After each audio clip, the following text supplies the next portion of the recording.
So hi hello welcome back.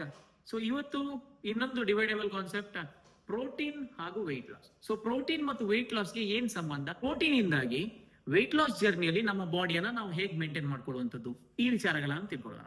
ಪ್ರತಿಯೊಬ್ಬರ ಬಾಯಲ್ಲೂ ಕೂಡ ಈಗ ಬರುವಂತ ಮೋಸ್ಟ್ ಕಾಮನ್ ವರ್ಡ್ ಏನಂತ ಹೇಳಿದ್ರೆ ಪ್ರೋಟೀನ್. ಸೊ ವೆಯ್ಟ್ ಲಾಸ್ ಜರ್ನಿಗೂ ಪ್ರೋಟೀನ್ಗೂ ಏನ್ ಸಂಬಂಧ? ಸೊ ವೆಯ್ಟ್ ಲಾಸ್ ಜರ್ನಿಯಲ್ಲಿ ತುಂಬಾ ಜನ ಏನ್ ಮಾಡ್ತಾರೆ ಅಂತ ಹೇಳಿದ್ರೆ, ತಮ್ಮ ಮೀಲ್ಸ್ ಗಳನ್ನ ಸ್ಕಿಪ್ ಮಾಡೋ ಮೂಲಕ ನಾನು ವೆಯ್ಟ್ ಲಾಸ್ ಮಾಡ್ಕೊಳ್ತೀನಿ ಅಂತ ಹೊರಡ್ತಾರೆ. ಎಸ್, ಡೆಫಿನೆಟ್ಲಿ ವೆಯ್ಟ್ ಲಾಸ್ ಅಂತೂ 100% ಆಗುತ್ತೆ. ಬಟ್ ಆ ವೆಯ್ಟ್ ಲಾಸ್ ಅಲ್ಲಿ ಫ್ಯಾಟ್ ಎಷ್ಟು ಲೂಸ್ ಆಗುತ್ತೆ? ಕಡಿಮೆ ಪರ್ಸೆಂಟೇಜ್. ನಿಮ್ಮ ಲೀನ್ ಮಸಲ್ಸ್ ಎಷ್ಟು ಲೂಸ್ ಆಗುತ್ತೆ? ಜಾಸ್ತಿ ಪರ್ಸೆಂಟೇಜ್. ಸೊ ಮಸಲ್ ಲಾಸ್ ಜಾಸ್ತಿ ಆಗುತ್ತೆ, ಫ್ಯಾಟ್ ಲಾಸ್ ಕಡಿಮೆ ಆಗುತ್ತೆ. ಸೊ ಫ್ಯಾಟ್ ಲಾಸ್ ಜಾಸ್ತಿ ಆಗ್ಬೇಕು, ಮಸಲ್ ಲಾಸ್ ಕಡಿಮೆ ಆಗ್ಬೇಕು ಅಂತ ಹೇಳಿದ್ರೆ ನಿಮ್ಮ ಡಯಟ್ ಅಲ್ಲಿ ಪ್ರೋಟೀನ್ ಎನ್ನುವಂಥದ್ದು ಅತ್ಯಗತ್ಯ. ಸೊ ಪ್ರೋಟೀನ್ ರಿಚ್ ಡಯಟ್ ಅನ್ನ ನೀವು ಹೇಗ್ ಮಾಡುವಂಥದ್ದು?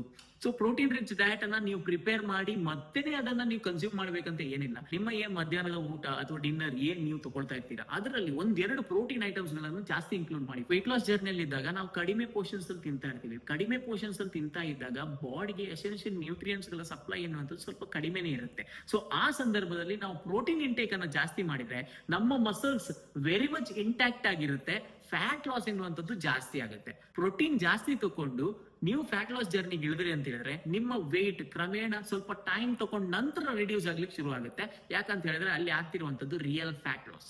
ಇನ್ನಷ್ಟು ಇಂಥ ಇನ್ಫಾರ್ಮೇಟಿವ್ ವಿಡಿಯೋಸ್ ಗಳಿಗೆ ನನ್ನ ಚಾನಲ್ ಅನ್ನ ಫಾಲೋ ಮಾಡಿ.